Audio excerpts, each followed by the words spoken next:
Thank you, Nick. Thank you, Michelle. Welcome to the Transportation Environment Committee. Today we're having a work session on FY22 WSSC spending control limits. As many of you know, the process to determine WSSC water's spending control limits was established in 1994 so that both Montgomery and Prince George's County councils can agree on the budgetary limits by November 1st of every year.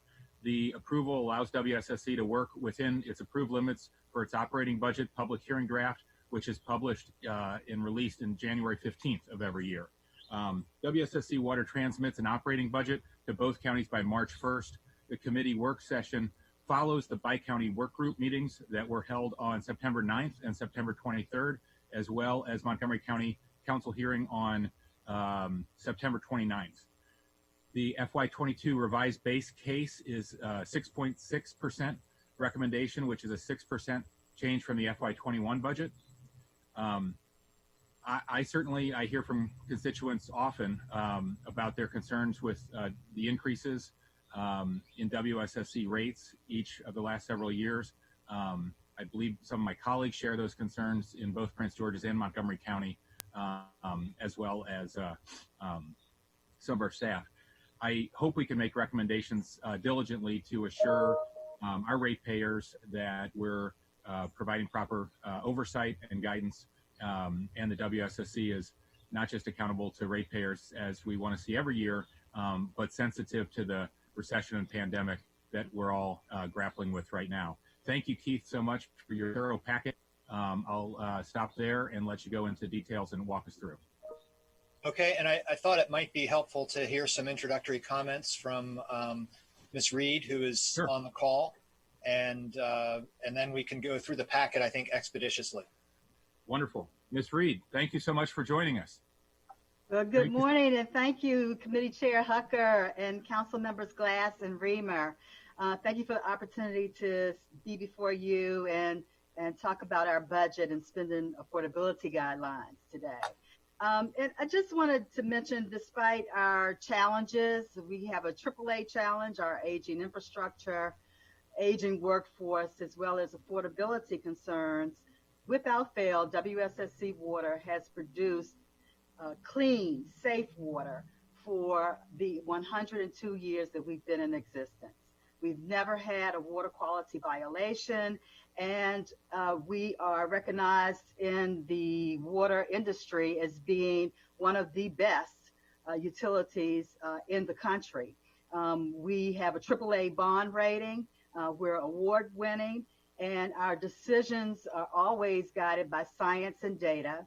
And some of the tools that we use to make those decisions are our asset management, condition assessment of our infrastructure, as well as strategic sourcing to determine how we purchase goods and services. We are very conscientious about delivering our product and our services in a financially responsible manner. And we, as soon as the pandemic hit, went into cost-saving mode.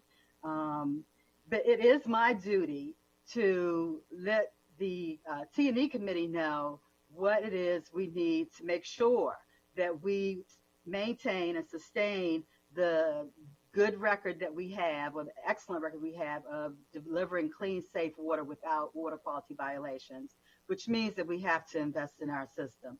So while I'm sensitive to all that's going on around us, it's my duty to tell you what we need to do our duty. Thank you. Thank you so much. Mm-hmm. Okay, let me go through the packet. And what I will do in a minute is I'm going to actually put it up on the screen. I think that'll be a more efficient way to do it. And I'll highlight those key points that I think the committee needs to see. I did want to emphasize that the committee today and the council, both councils by the end of the month, are not determining the WSSC budget or determining even what the rates will be next year. What the councils are doing is setting a ceiling on the a rate increase, as well as a couple other limits that provides guidance to WSSC as they build their budget, as Committee Chair Hucker mentioned. But this in no way binds the councils next spring in terms of what they do. And in fact, we have had a number of situations where you have a rate ceiling established, and then the actual rate is somewhat lower. So I don't think it's ever been higher. So it is important to set that limit, but it does not constrain the councils from doing anything they want to do, higher or lower later. And I think that's an important point. So first I'm going to share my screen here if I'm able to do it.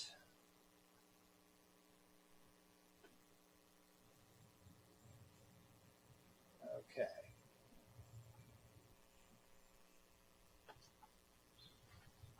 All right, can you see the memo now? Yes. Okay. You could make it a little bigger in terms of Okay. the screen, but it's I can do that.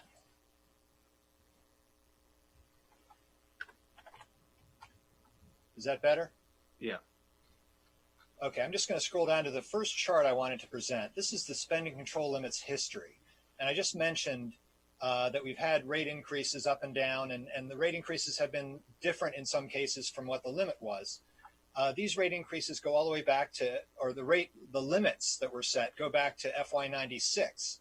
And you can see they range quite dramatically from 0, which we had for a number of years in the early 2000s, to 8 or 9%, which we had closer to 8 to 10 years ago. And in some cases, as you can see, the actuals were a bit lower. So I think that's just important to note that these numbers have been up and down over the years, and we're not committing ourselves this month to any particular rate in the future. But I think it is important that we do try to come to agreement with the Prince George's County Council so that we can provide that guidance. But I will say there have been some years where we have not come to agreement with the Prince George's Council, but it still provides useful guidance to WSSC. It provides them a range. In years where we've not come to agreement, Prince George's may recommend one set of limits and the Montgomery County Council a different set, but WSSC recognizes that and certainly does not exceed the higher limits and often can be somewhere towards the lower limits. So there's a value to this exercise, even in those years when the two councils are not able to come to agreement. But most times we do. One thing I wanted to bring up real quickly, and this gets at Committee Chair Hucker's interest in making sure that WSSC is trying to be mindful of the impact on customers. I want to note, and this is on page 4 and 5 of the packet, some of the cost trends. We already looked at the rate increases I mentioned earlier. If you look at the budget increase on table 2 here, you can see, and I go back 10 years, and I'll explain that in a minute. Over those last 10 years, the WSSC budget has gone up 33.5%. And that's basically about a 3.3% increase. And you may be asking, wait, but rates have gone up a lot higher than that. And in fact, they have. I note in the packet that over the past decade, we've had about a 79% increase in rates over that time, which equates to about a 6% annual rate increase. So you may be wondering, why is that different? And I mention it here. There's a couple things. First, the revenue side of things is really driving this. The cumulative rate increases have been a lot higher over that time period, because we've had very flat to even declining water production, not just over the last decade, but over the last 25 years. So per capita water usage is significantly down. It's down about 22% since FY96. And the population served has increased by about 25%. So the combination of WSSC having to serve more customers, but having its main revenue source, about 85% of its revenue coming from volumetric rate increases, being flat or even declining in some years. So that is really driving the difference between the rate increase requirements we've seen over the last decade and the actual operating budget increases, which have been much more in the inflationary range. Now, in terms of the residential bills, WSSC did provide a lot of information that I've included in the packet regarding that, comparing WSSC Water's residential bill increases both across the country, the citywide average, and also to regional utilities. And there's a lot of information in the packet. I don't want to dwell on it here, but just to say that WSSC's increase since 2000, this is going back a little further than that last decade I mentioned earlier, has been about 137%. That equates to about an average annual bill increase of about 4.4% over those last 20 years or 21 years. That is actually significantly lower than the regional utilities, as well as the city average. And if we want to go into more detail on that, we can, but I think what's important to note is all water utilities have seen significant increases in over the last number of years for a lot of the reasons we've talked about with WSSC, aging infrastructure, increasing customer base, flat revenues, things like that. But WSSC, I believe, has actually shown some fiscal constraint over those same years, equivalent to or even better than the utilities that it gauges itself against. The next thing I want to just bring up briefly is cost savings. This is something that we look at both on the operating and the capital side. And there are a number of cost saving efforts that have been summarized in the packet. And if we want to get into some of those, including the COVID-19 savings plans, we can talk about that in a little bit, and WSSC is prepared to talk about that. I did want to note that there's been a number of savings that have been pursued on the capital side the last few years, and I've noted them in the packet. With regard to the CIP, just to frame it, cost savings in the CIP are a little bit more challenging in terms of reducing rates than on the operating side, because their CIP is bond funded, and whenever you have bond funded reductions, you have a lag time in terms of that savings. 25 million roughly in bond funded expenditures equates to about $1 million in debt service. So in other words, you need to find about $25 million in bond funded reductions in order to save $1 million on the operating side. So it's a little bit harder to find those immediate savings. Those savings do go up over time as you're able to capitalize those savings in a way through reduced debt service. But in the short term, it's a bit of a challenge to find a lot of savings on the operating side through CIP reductions. However, with that said, the WSSC's proposed, and the council has, and both councils have approved significant savings in the CIP over the last several years. In the FY19 through 24 CIP, WSSC identified about 113 million in reductions. In the next CIP, another 110 million were identified. As an example, water main reconstruction, which had been ramped up significantly over the last decade, was reduced. And there were a couple reasons for that. One was obviously the fiscal situation. We were trying to identify savings where we could, where we thought it was manageable. But also because WSSC is trying to identify more targeted ways to do its water main reconstruction program using new technologies, and also the fact that it had a ramp up over the last 10 years. Certainly the hope is that identified and dealt with the worst areas in the system, and that we had a few years where we could reassess. So that's one major area. Also, the Potomac Submerged Channel Intake Project, which has been a significant project on the books for many years, was pushed out of the 6-year program, once again for fiscal reasons, but also because we have a consent decree project occurring at the Potomac plant, which is using up a lot of resources and could have some significant impacts on the plant. And I think it does make sense to pause the intake project to see how this consent decree project plays out. But that's another significant project that was deferred beyond the 6 years. This year's approved CIP that the council both councils just approved last spring, has about a 1.6% increase in it. So very marginal increase. And then this year's proposed CIP, which WSSC the commissioners just recently approved transmittal of, assumes about a 5.4% increase. So a little bit more, but still not super large increases in the CIP. So just with regard to the CIP, we're going to look at it again this year, and we'll see if there are savings to be identified. But staff is a bit skeptical that we're going to find a lot there because of the activity we've had in the CIP over the last few years to identify savings. But we will look at that. And on the operating side, of course, we will, the councils have the opportunity to revisit that and make final decisions in May. I did want to emphasize that the spending control limits being discussed today are part of a multi-year financial forecast. This is what Ms. Reed was talking about earlier in looking at the long-term sustainability of WSSC's financial situation.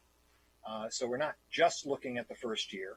And I've noted in the packet, and there's a chart attached in the packet that shows the 6-year forecast and shows the assumed rate increases to balance revenues and expenditures over that period. But some of the key things that WSSC is trying to do with that forecast is, and this goes way back to the beginning of the spending control limits process, first, try to keep debt service as a percent of the operating budget below 40%. It's in the high 30s, and we're trying to balance that across the 6 years and keep it within that 40% number. And in fact, the forecast does presume to continue with some substantial amounts of PAYGO to help with that. So that's part of the solution there, as well as just managing the CIP. Also, you have to build in what we would call reasonable inflationary increases in most operating expense categories. And you also have some other policy measures related to operating cash on hand and fund balance that WSSC also feels very strongly about maintaining over the 6-year period. So those are all major elements of the forecast. And of course, year one is obviously the most important year from the council's perspective, because that's the year we're acting on. But it's also the most important year in the forecast, in that whatever you do in year one has a compounding effect in the future years. So to the degree there are rate increases up or down in year one, that's going to affect the base in future years. So keep that in mind as well. So with that, I'm going to get into the actual revised base case that Committee Chair Hucker mentioned earlier. And he mentioned also that we had some work group meetings between bi-county staff in September. And I did want to note that the initial base case, this is why we call this a revised base case, the initial base case was actually 7.9%. And the group looked at that and requested a couple of things. First, the group requested a 5.9% scenario, but it also asked WSSC to look at its debt service again, based on recent activity and its recent bond sale, and consider whether there might be additional savings there. And in fact, WSSC did identify some additional savings and a couple other adjustments in some of the assumptions that gets us to the revised base case assumptions. And the revised base case assumes a 6.6% rate increase. And I note on table 3 that you see there, the approved rate increase for FY21 was 6%. And actually the approved ceiling last year, what the councils did at this time last year, was 7%. So we're certainly within that range with this limit. And then you can see the other limits, new debt, debt service, and total water and sewer operating expenses. The new debt is up a little bit. The debt service, as I mentioned, because of some favorable interest rates and bond sales, WSCC is actually showing a slight decrease in its debt service requirement or debt service assumption for FY22. And then total water and sewer operating expenses are shown to increase about 1.2%. So once again, you see this dichotomy between the rate increase and the operating expense increase. And we'll get into some of the reasons for that dichotomy specifically this year in a minute. And then I have the residential customer quarterly impact at a few different usage levels. The 165 gallons per day usage is considered roughly the typical residential customer with a three-person household. The typical customer is assumed to use about 55 gallons per day per person. So that's how you get to the 165 gallons per day for a household. And that increase would be about 5.8%. It's close to the rate increase, but it's not going to match because the fixed costs, which are relatively small but still about 15% or so, or a little bit less of the customer bill, depending on their volume usage, those fixed costs are not assumed to change in this model. So the customer impact is going to be a little bit less than the rate increase for that reason. But you can see at the 165 gallon per day level, it's 5.8%. For a smaller user customer, 100 gallons per day, maybe a two-person household or less, you're looking at about a 5.4% increase. And then for a larger residential household, 500 gallons per day, you're looking at about a 6.4% increase. And that's because as you get higher usage, the fixed costs make up a smaller portion of the bill. And so the percentage starts to get closer to the rate increase. Mr. Reamer, do you have a question? I just wanted to, sure, I think the chair has nodded. So just wanted to clarify. So 50, I think you said 55 gallons was the projected average per person daily. Mm-hmm.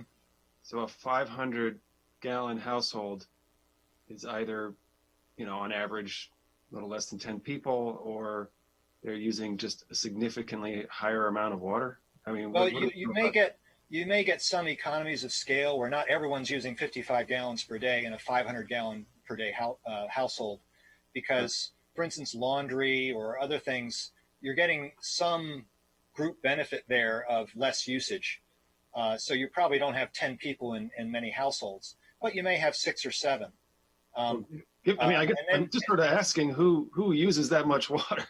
I mean, apparently people do, but it's not a high number. WSSC can certainly provide the number of customers or that fall into these different levels. Right. But we should be looking at more at that 165 as to think about an average customer. This $54 quarterly that's the outlier. That's not the mean or the median. Yeah, it's unusual, but especially under the old rate structure that we had, large families paid a larger proportion of the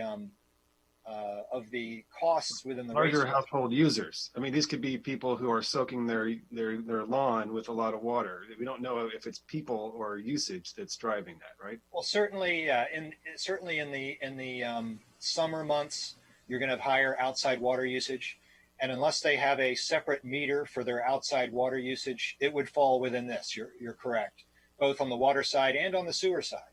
Because remember, in the billing, customers their water usage is measured, and they're billed for the water on that, but they're also billed equivalently for the sewer, even if they're using outdoor water. And the only exception to that is if they have an outdoor water meter that they can discount that amount of their sewer bill, if they have a separate meter for that. But you're right, that could add into that usage over time. Okay, thanks. Now, what does this revised base case scenario assume? I want to just go over some of the major elements, and I've bulleted them here in the packet.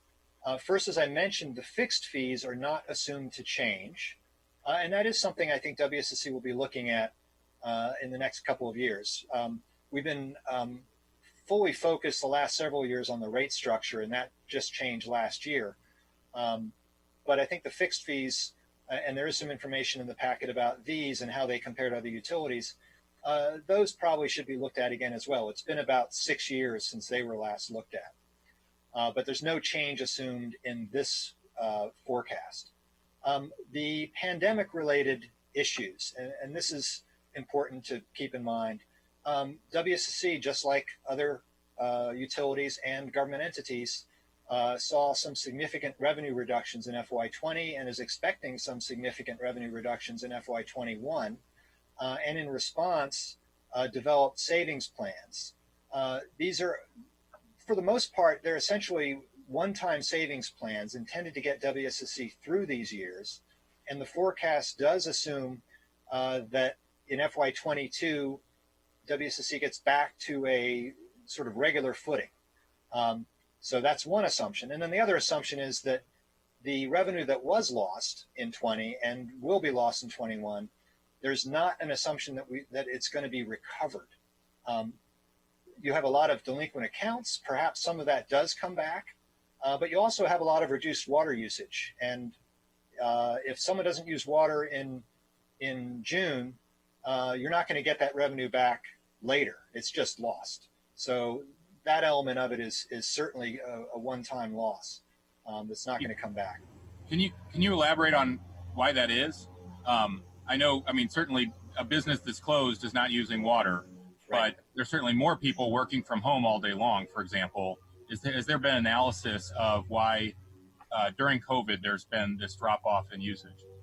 Well, WSSC looked at that, and they can certainly pipe in, but my understanding is that the big users, especially the non-residential, as you mentioned, saw significant declines in water usage.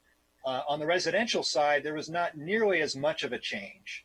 Yes, people are home more, but the water usage did not go up an equivalent amount by the amount of time people were home. So you had a big decline on the non-residential side, and you had a more marginal impact on the residential side. But I'll let WSSC pipe in if they want to add to that. If Patty or Joe or someone wants to comment on that. Hi, Joe. Go ahead, Joe. Oh, okay. I was just going to say a couple of things. One of which is you're correct. Residential use has gone up somewhat. That's billed at the lower tier on our rate structure, so it doesn't have as much of an impact as the decline in usage for, say, government or commercial or other non-residential users, which are often billed at the higher tiers in our rate structure. And the other aspect of this is even though usage for residential has been up, the delinquencies and past due amounts for residential customers has increased significantly since March of this year because of the economic challenges that the pandemic has created. Right now, we've got about over 60 million in past due accounts, most of which are residential customers. So that's where we're seeing the big impact. So the usage has changed, but also the biggest impact has been from the increased delinquencies. Patty, did you have anything to add to that? No, I think you've covered it. Just the more significant decline in commercial and in government, and a very small increase in residential. Thank you. If I could just hop in and pick up on that thread real quick. Joe, you said 60 million in delinquencies? That's correct, yeah. And now, oh yeah, go ahead. Sorry. So is that to mean because of some of the orders from the governor and the various jurisdictions saying that water won't be turned off? Can you dive a little deeper into that, whether or not it's people knowing that they can hold over their bill and wait, delay a few more months, or if it's economic straits that they're in? I'm sure it's a combination of both. I think for the most part, it's there's less of a capacity for households to pay their water bill, and they're struggling to pay a lot of their other bills, and so I think for the most part it's reduced capacity, economic capacity. But I do think in some cases the fact that there's no enforcement, there's no shutoffs, there's no late fees right now. May contribute to it. We have noticed that there's been a sharp decline in requests for payment plans. We have very generous payment plan arrangements, and those have declined significantly since the pandemic. And I have to believe part of that is because there's no enforcement of that. Now, we have ramped up an effort in the past month to reach out to our customers, to inform them of their ability to form payment plans. We're sending out letters right now. We're doing robocalls. We're doing just extensive outreach now to our customers to inform them about the fact that there is still capacity in our water fund to help pay their bills, to make sure that they do enroll in our customer assistance program, and just to let them know that we do have very generous and flexible payment terms. And I just have two follow-up questions there. So the 60 million that are delinquent today, what's the average, historical average of how many might be delinquent? A good question. I can say that there's been a lot of change over the years where we sort of have brought those down. I believe Patty or Letitia jump in. I believe prior to the pandemic, it was close to the historic level of about 20 to 30,000 accounts at any one time are delinquent. There's of course fluctuation in that from day to day as people are late and they pay their bill. But generally, it's been, I believe, in that 20 to 30,000 delinquent account level. So we're using the terms million and thousands. What is the correct number? Oh, I'm sorry. The number of accounts has been, I believe, about 20 to 30,000, and the amounts would be going from memory right now. Hey, Joe. Yes, go ahead. Yeah, I've got the slide up. Last July, we had about 64,000 accounts delinquent, and in September we have 94,000 delinquent. That we consider delinquent past due of 30 days past due the bill date. And as far as the past due amounts, it was 26.4 million at the beginning of the fiscal year, and we're at 60 million. We had some increase up to March when we shifted to our new system as folks got accustomed to the new billing. So, but you've got the slide there in front of you now, and that's what we've seen. So nearly a 50% increase in accounts that are delinquent, which is approximately 100% increase in the dollar amounts that are due. Exactly. And then within that, my last question is what are those statistics for Montgomery County specifically? We would have to get you that. I don't have that. Joe or Letitia? No, we would have to go back to we'll get you that. I would appreciate that. Thank you very much. I yield back. And Patty or Joe, I mean, I don't see it on here. Do you also know the breakdown between commercial and residential? We could get you that. Yeah. Let's see. I think we've had that in some of our presentations, so we can get you that. Okay. Thank you very much. Yeah, I actually have that right here. In the number of accounts, about 5% are non-residential, 4% are commercial, 1% is government. So 95% of the delinquent accounts is residential. And of the amount, about 75% is residential, and the balance is non-residential between government and commercial. Okay. Thank you. Thanks. All right, let me get back to where we were. Thanks, Keith. All right, there must be a faster way to do this. There we go.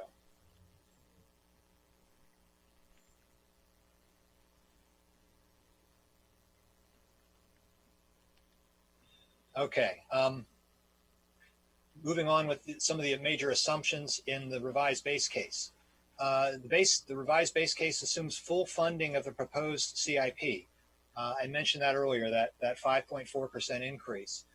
So any projects that are bond funded, and this includes projects that are formally CIP projects, but also those bond funded projects that are what we call information only projects. So those are all the debt service associated with those is built into the base case. Obviously, new mandates that may come along that we don't know about yet, those are not built into this forecast. And you do see in the later years of the forecast, some of the numbers do decline a little bit. So that's partly because you don't know everything that's going to come up in those out years.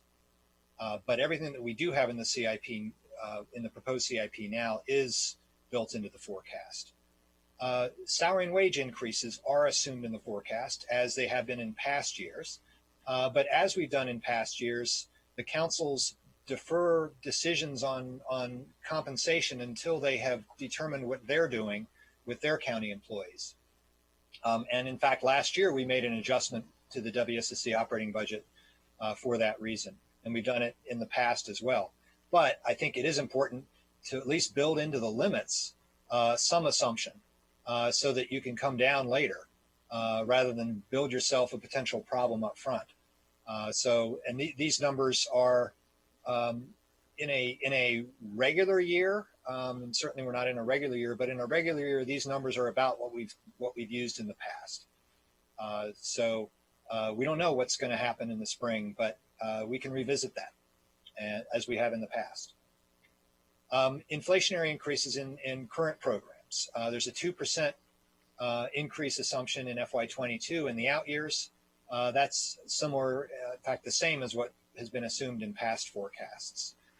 Regional sewage disposal, which are costs, annual costs paid to DC Water based on actual flows into DC Water system. Those are based on the latest information from DC Water. Additional and reinstated programs. This forecast does not assume any in FY22. There are some numbers in the out years assumed to address some issues, but nothing in FY22. That is different. Last year, we did have some additional and reinstated programs assumed. So that's a little different issue, different than we've seen in some past base cases. It does, this forecast does balance. So there are not any unspecified reductions assumed. Obviously, if your revenues are a little bit lower than your projected expenses, then you'd have a gap that would have to be dealt with, and that's what we would call these unspecified reductions. But really, what I want to focus on first is the revenue side. There are significant decreases in what we call funds available, and that's resulting from a number of issues. But that's really causing the bulk of the increase in the rate limit assumed in the base case. In fact, I get into that a little bit on table 4, which I'm bringing up on the screen now. Contributors. Oh, sorry. I just want to, because I think some of the 2 or 3 viewers at home may have some of the same questions. So we've seen that the CIP is only increasing 1.6. I think you said salaries and wages 4.5. There's been and there's the savings plan that you've highlighted and a number of other drivers, all of which are below 6.6. Mm-hmm. I just wanted, if you could reiterate, maybe you're getting to it, what are the drivers that justify 6.6 if many of these other large expense categories are below a 6.6% increase? Yeah, that's a perfect segue to this chart. That's exactly what table 4 does for us. It shows how you get to the 6.6%. And the main news in this chart is if you look at the first line, changes in funds available, including the use of fund balance, you have about a $34 million reduction from the approved budget. So that alone is about a 5.1% rate increase. And I'll get into the specifics of what's changing there. But for the moment, look at that. And then you see the other changes are much more marginal, as you mentioned. Debt service, as I mentioned, is going down a little bit. So that helps. That helps on the rate. But then regional sewage disposal is up marginally, heat, light, and power marginally. The inflationary increase, that's closer to about a 1% impact on rates. And then the salary and wages, if it were to remain at 4.5%, would also be close to 1%. So you have about 2% or so from the operating expenses. But really, the story is on the revenue side. And that's what I highlight on table 5. And bear with me, I'll explain a couple of these columns and rows. What we show here is the approved FY21 numbers for a number of different revenue categories and adjustments. And then we show the scenario, the revised base case scenario for 22. And then you can see the dollar change from the approved to the revised base case. And a few numbers should stick out to you. First, the water and sewer rate revenue, the 11.4 million, that is a reduction based on their experience they're seeing in FY21. And it's basically on the sewer side. And I know WSSC can talk more about that, but basically the revenue coming in on their sewer side is lower than they had assumed. So they reset their base for that. And that's what makes up this number. Interest income is also way down. Oh, sorry. Go ahead, Tom. For a second. To the previous question, I understand if my family's home all day instead of working, at the council building, presumably we're using more water. Why would there be? And that's the case with hundreds of thousands of people in the county. Why isn't sewer going up? Residential sewer usage. Joe or Patty, do you want to pipe in? Hi. Let's see. Let me try to get the camera on. Okay. Hi. Yeah, for the past few years, we have seen sewer revenue trending below our budget. We've been analyzing why that might be. We're shifting our budget approach based on consumption. What we've noticed is in last year, when we looked at budget versus actual, our sewer consumption revenues were actually 30 million below budget. So we really had an issue with a sewer, and it wasn't, just COVID related. So we're trying to make an adjustment on that. The year before, I believe our sewer revenues were about, 13 million below budget. So we've seen that trend.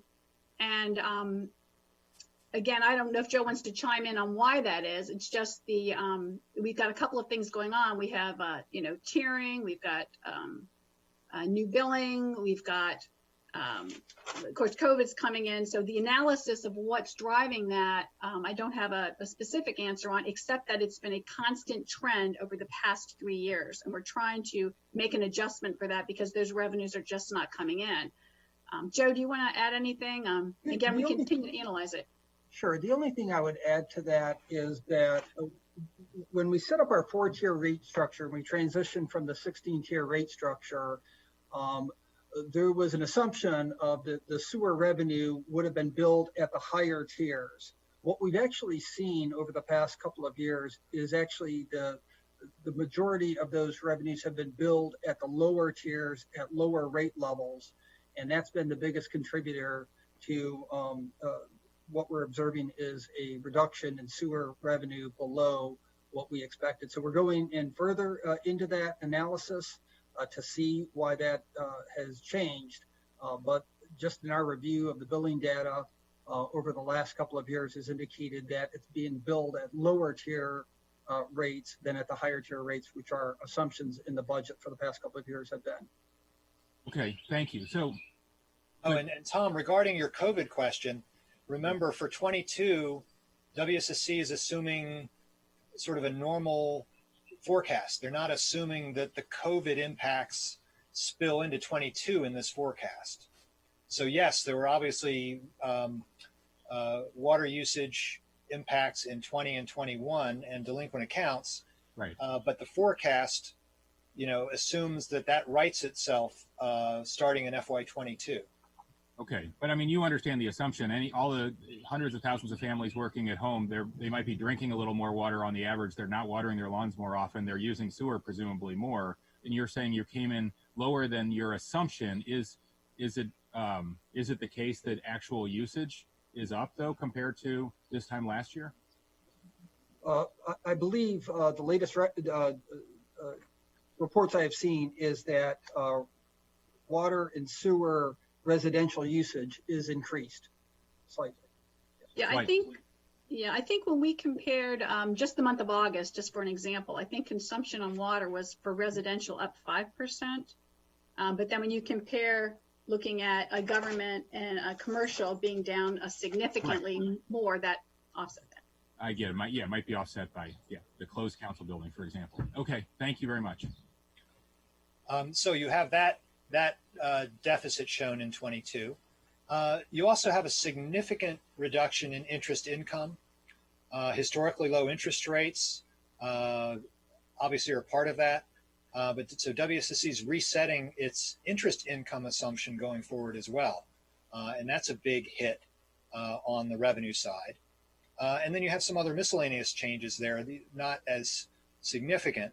But then when you go further down into the adjustments and use of fund balance, one of the policy issues that WSSC has been pursuing the last several years is to reduce the use of fund balance in the operating budget for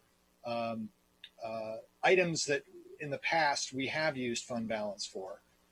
Generally, we've tried to target the fund balance towards one-time type of issues, but even that does sort of muddy the waters, if you will, in the forecast. And if you use fund balance in one year and then don't use it the next year, as we're showing here, from a revenue standpoint, you do show that decline.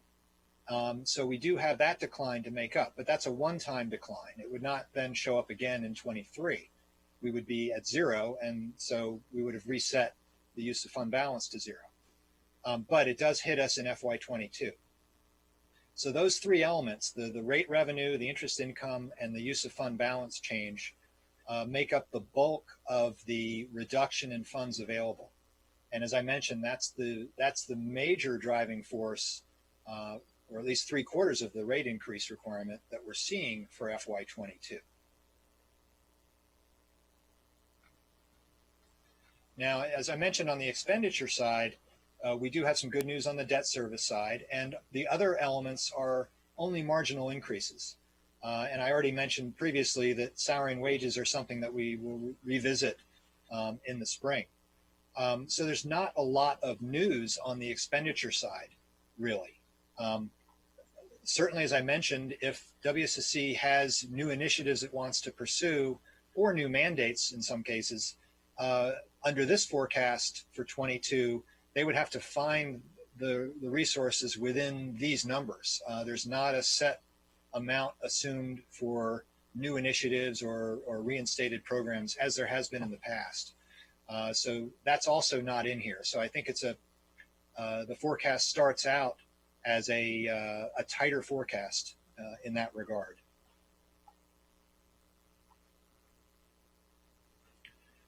I did want to mention we did have 5 speakers at the public hearing. You may have noticed 4 of the speakers spoke about the advanced metering infrastructure project in opposition to it. And I did want to note that the commissioners are in the process of reviewing that project and discussing it at the next couple of commission meetings. WSSC staff is intending to conclude that and move forward with a request for proposals at the conclusion of that, and move forward with the project, assuming the commissioners are comfortable with all of the assumptions. But that project did bring out 4 of the 5 speakers for the public hearing testimony. In terms of its impact on the forecast, as I mentioned before, the bond-funded projects in the CIP are built into the forecast, or the debt service is built into the forecast, and that includes the advanced metering infrastructure project, which is bond-funded. So that the costs for that are built into it. And I will note that the savings that was identified a number of years ago from that project can also be inserted into the forecast in the late years once we know a bit more about the timing of this project and the scope. But there is an assumption of a payback for that project over time, and that payback can also be built into this forecast ultimately. The other speaker we had was Gordy Bren of the Montgomery County Taxpayers League, who's spoken before, and he expressed concern about the potential rate increase of 6.6% or even 5.9%, and argued that a lower increase should be assumed to incentivize more cost reductions for WSSC. And he had also expressed concern about the advanced metering infrastructure project and the Piscataway bioenergy project for financial reasons. He cited a low rate of return for those two projects. But I think from staff's perspective, those two projects, ironically, are perhaps two of the only projects other than WSSC's energy conservation projects that actually provide operating savings over time and revenue. Now, the AMI project has a far faster payback than the bioenergy project. The last cost benefit analysis from a number of years ago identified, I think, a 8-year payback for the AMI project. The bioenergy project is far more expensive and does not have anywhere near that payback, but it itself does provide, first, a long-term solution for WSSC's biosolids, which is a very high priority for WSSC, but it also does provide an environmentally sustainable approach to dealing with its biosolids, creating clean energy through a anaerobic digestion, combined heat and power approach, similar to what DC Water is doing with its biosolids. So it provides that environmental benefit, but also a clean energy usage for WSSC, renewable energy credits for WSSC, and some cost savings from no longer having to truck or land apply the biosolids. So there are a number of elements to that are beneficial. Just for simplicity. So this is the biosolids. So rather than putting them in a landfill, this converts them into energy. Does it just power WSSC facilities? Well, yeah, first, the biosolids right now, they are treated to a Class B level, which allows regulated land application, mostly in Virginia and maybe perhaps some parts of Maryland. But it's not something where you can go to Home Depot and buy it and put it on your lawn. This project would first, it would generate energy from the anaerobic digestion and combined heat and power. It would create clean energy that WSSC would use at its Piscataway plant. You say clean because it produces fewer emissions, or because? Well, it's a closed system. You're the feedstock it's a waste feedstock, and you're using that waste feedstock to create a clean energy. So you're not extracting anything, first of all, and then second of all, it has low emissions, or no emissions, or low emissions. It's got a very good environmental profile. I don't think there's any dispute in the environmental community that this is a net positive way to deal with biosolids. Okay, great. That's good. It was added to the Tier 1 list of fuel sources several years ago by the General Assembly. Okay, great. But it also then creates a Class A, what the remaining solids that are left after this process is a Class A product that is allowed to be sold commercially. So it provides more flexibility. DC Water, for instance, markets its Class A product. People can buy it by the bag, whereas you can't do that with a Class B product. Okay. Right. But we can talk more about those projects in the CIP discussion next spring. But those are both two very high priority projects for WSSC. And sorry, just to follow up, not to imply that everything in the Tier 1 portfolio, like incineration and black liquor, are clean sources, but the General Assembly did feel like combined heat and power was worthy of adding. Sorry, Keith. Mm-hmm. Okay, so the last area I wanted to talk about was alternative scenarios. And I had mentioned earlier the 5.9% rate increase scenario that the Bi-County Work Group had requested. And WSSC Water did provide that scenario, and it's attached in the packet. Basically, there were a few elements to it.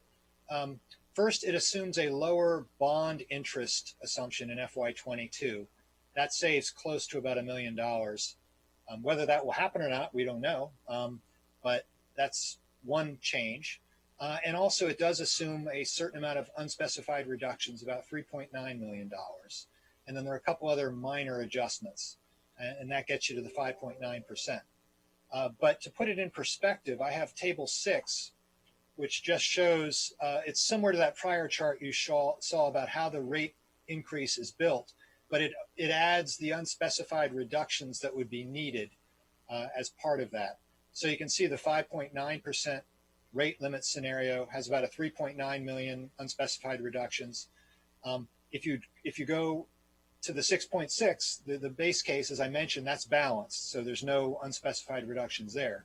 If you go down further, then you start to see higher unspecified reductions. If you reduce and start cutting into some of the other assumptions regarding maintenance and operating, or some of the others, then WSSC would have to identify when it builds its budget based on this forecast some additional expenditure reductions or changes in revenue assumptions to offset that. And then just to note council staff's recommendations. Obviously, there's always a lot of uncertainty at this point in the process, but even more this year, given the pandemic. But also because we also have substantially constrained revenues, not specifically pandemic related. You've heard about the constrained or the impact on the volumetric rates that we're still experiencing apart from the pandemic, as well as some of the other elements that are assumed in the reduction in funds available. So that starts things off at a significantly more difficult level. The good news is that some of those elements like fund balance and interest income, once you reset those in 22, that puts us in a good position in FY23 and beyond. We won't have to reset those again, since those would be set at much lower levels, 0 for fund balance and a much lower level for interest income. So that should bode well for 23. But we're still not sure overall what's happening with volumetric revenues. And, expenditures, we won't know. We don't have a budget before us, so we don't know what those numbers are going to be. But staff does feel that the assumptions built into the base case are reasonable. The operating expense total, which I presented at the beginning, is very small. It's about a 1.2% increase. I think that's, especially at this early stage, I think that is reasonable to assume at this point. So staff is comfortable with the 6.6. Going forward, just to let the committee know where things are right now, the Prince George's Council is going through a similar process. WSSC will be briefing their council, I believe, tomorrow. They can speak to that timing. And the goal is for the councils to come to agreement or agree to disagree by the end of the month. And that will then give WSSC time to begin its or continue its budget process with the publication of its public hearing draft in January. So with that, I'll stop and we can continue with questions or dig deeper into some of these issues. I'm sorry. There's one additional thing I wanted to mention. The county executive recommendation. We did not have a county executive recommendation at the time of the public hearing. However, I did hear from OMB staff who are on the call today that the executive is supportive of the 6.6% revised base case scenario. He includes some caveats about revisiting some of the expense issues, especially salary and wages in the spring. But in general, he is supportive of the revised base case scenario that council staff recommends as well. Colleagues, any questions? Well, I did want to I don't want to take time, too much time. Maybe we can do this in like 3 or 4 minutes, but I wanted to just hear quickly why the AMI program has a positive rate of return. Oh, okay. I'll summarize, but I'll let WSSC go a little further. Right now, with the current meters in place, WSSC, for its overwhelming number of residential meters, has to send people out to manually read the meters. And that's dozens of staff going out regularly to read those meters. Under the advanced metering infrastructure, the meters would automatically be read virtually and in real time or almost real time. So you eliminate the need for that unit of staff. So there's a significant personnel cost savings. Now WSSC would has noted that it will reduce those staff through attrition and find additional positions for them. No one's going to get laid off. Right. Yeah. So from a personnel standpoint, they believe they can avoid layoffs. But from a budget standpoint, you can see a reduction in positions. So that's certainly one major element of the payback. But you're also getting a much more timely management of your system and identifying leaks much sooner in the process, both from WSSC standpoint and the customer standpoint. So they can optimize the management of their system as well. But I'll let Joe or Patty pipe in about some of the other major elements of the AMI payback. Yeah, so Keith, you mentioned one of the chief savings, which would be the reduction in the meter reading staff. And as Keith noted, we are going to redeploy any remaining meter readers to other WSSC water positions. So there will be no layoffs as a result of this. And then, of course, the vehicles, the fuel, the replacement for those staff as well would no longer be needed. We would also have a reduction in workers' comp claims. Meter readers, it's a very difficult job, very hazardous job. They're among the highest in terms of the claims submitted and paid out as well. There will be, and we do expect a revenue gain from greater meter accuracy as well. We do have very aging, old meters that are registering at a incorrect level, and so we expect that to improve. But also we expect a reduction, somewhat of an offset to that, from domestic leak detection. One of the chief benefits of AMI is that it will give our customers real-time information on their water usage, and just like you can see now with electric and gas.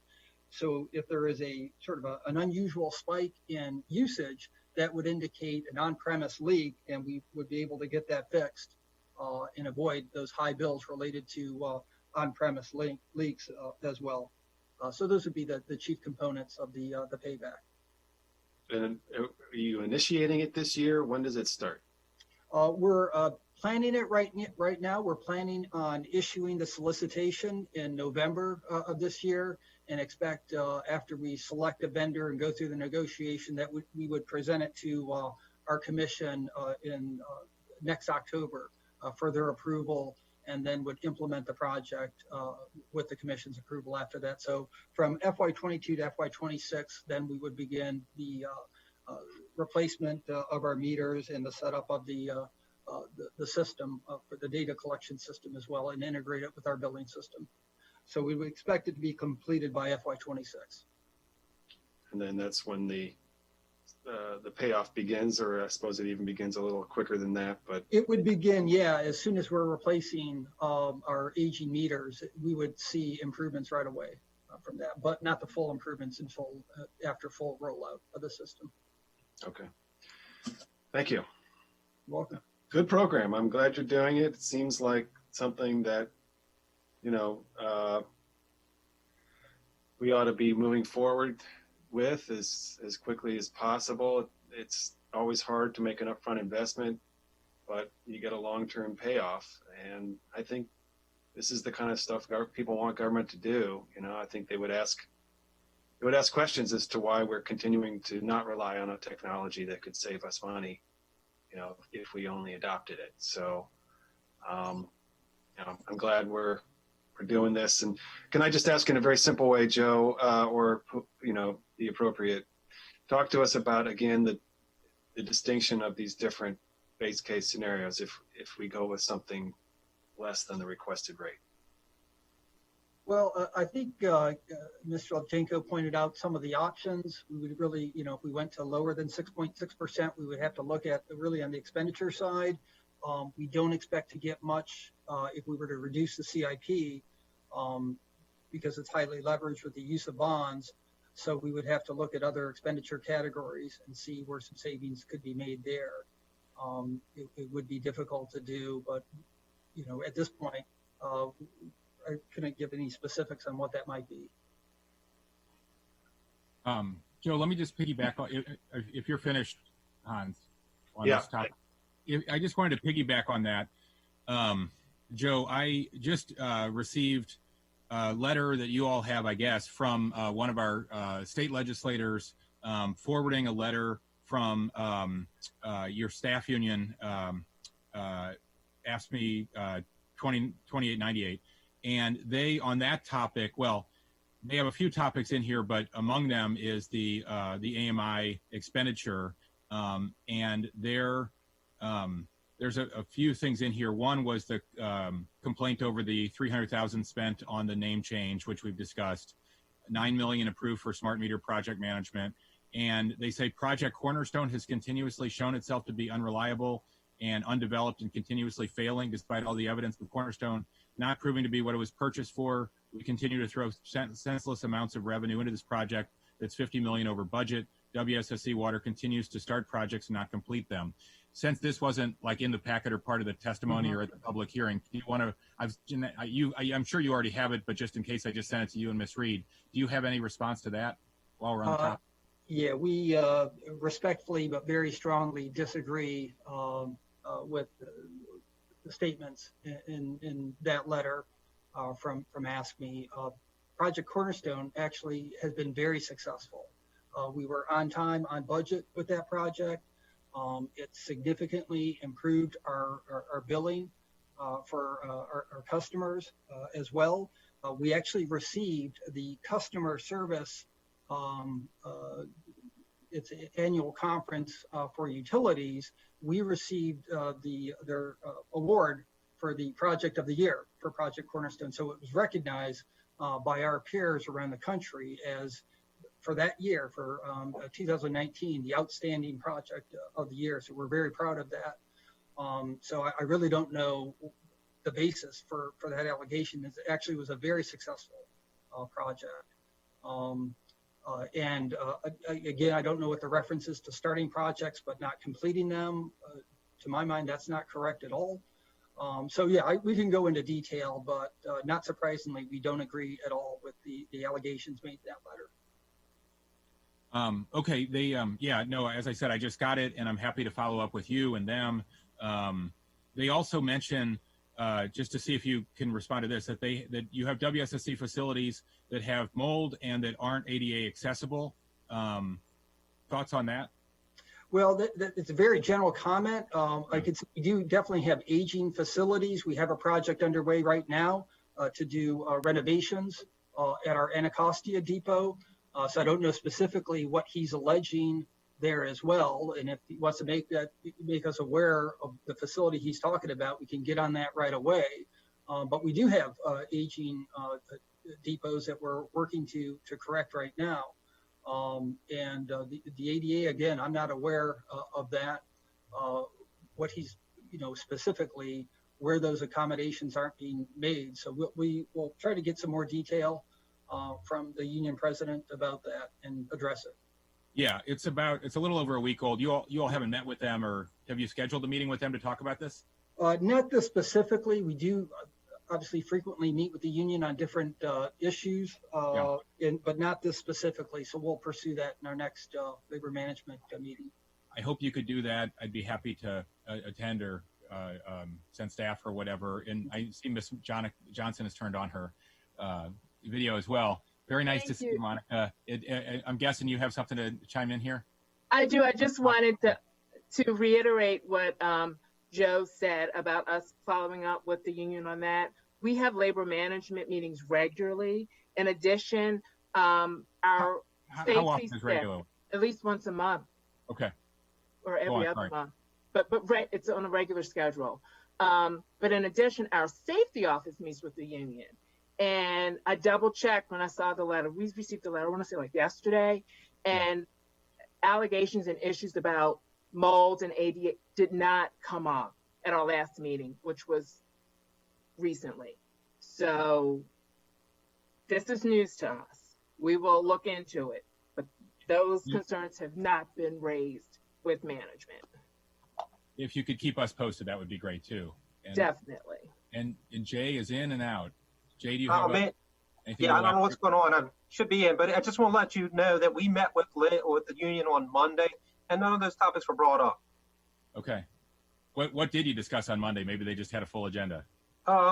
It was like an hour and a half meeting. It was other things going on in the plant. I mean, out in the depots and in the field. It had nothing to do with that particular letter. Okay, great. Thank you, Keith. Thank you all for the answer.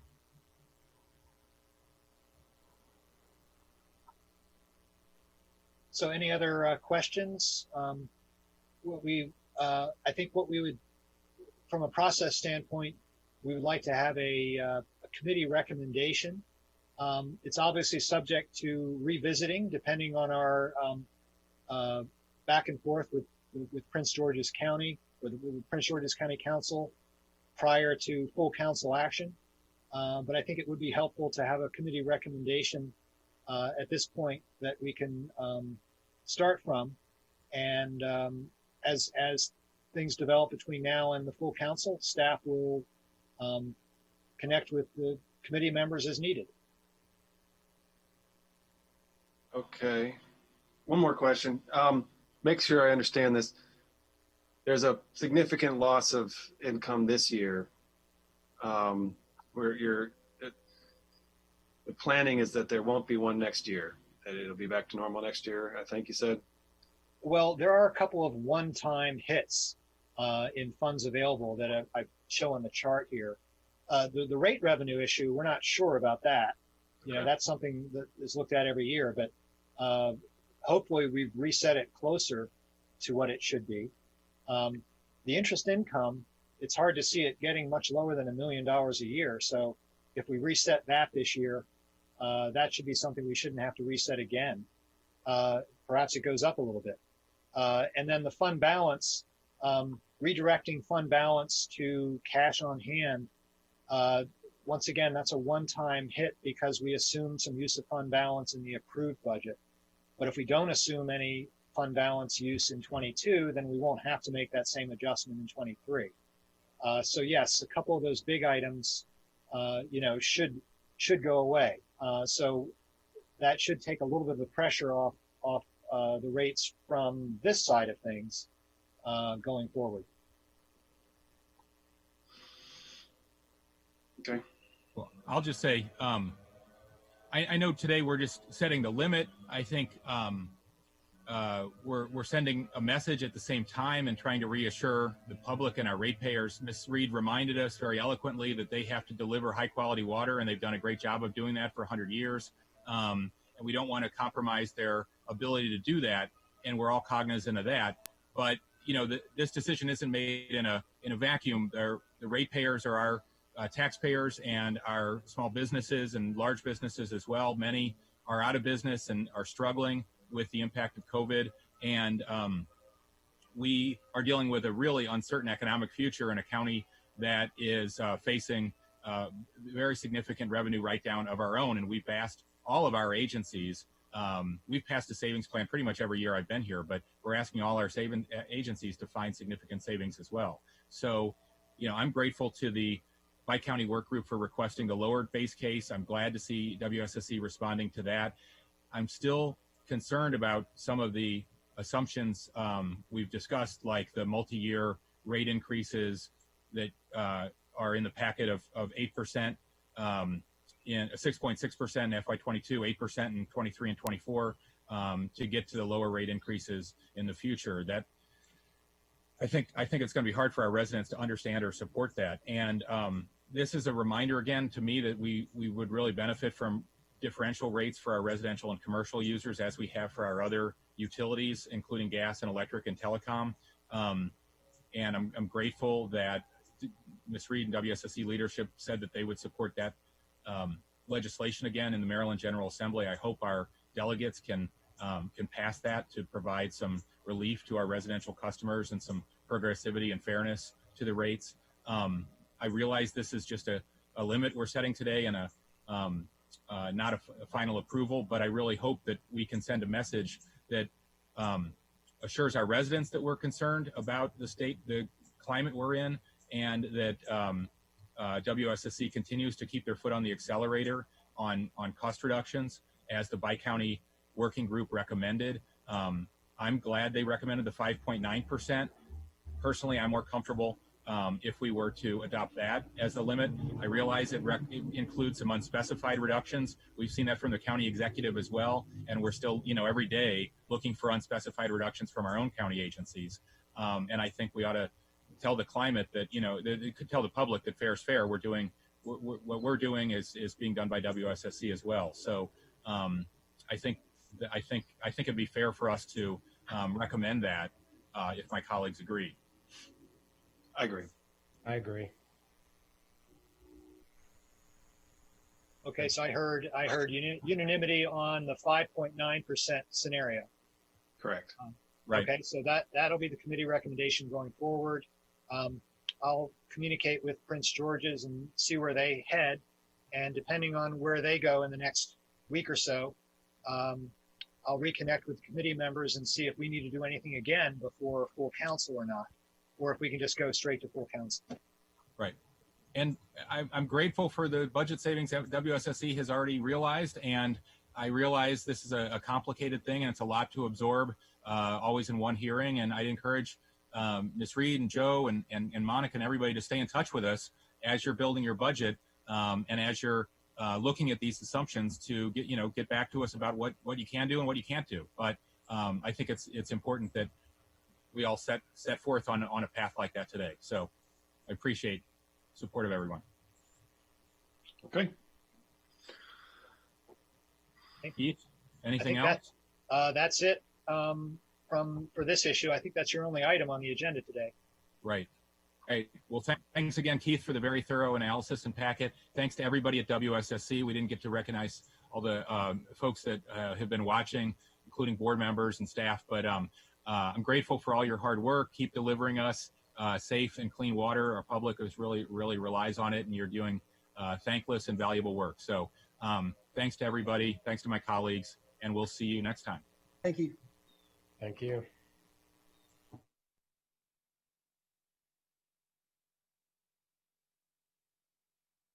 Lo recalco, mi hijo ya no va al colegio.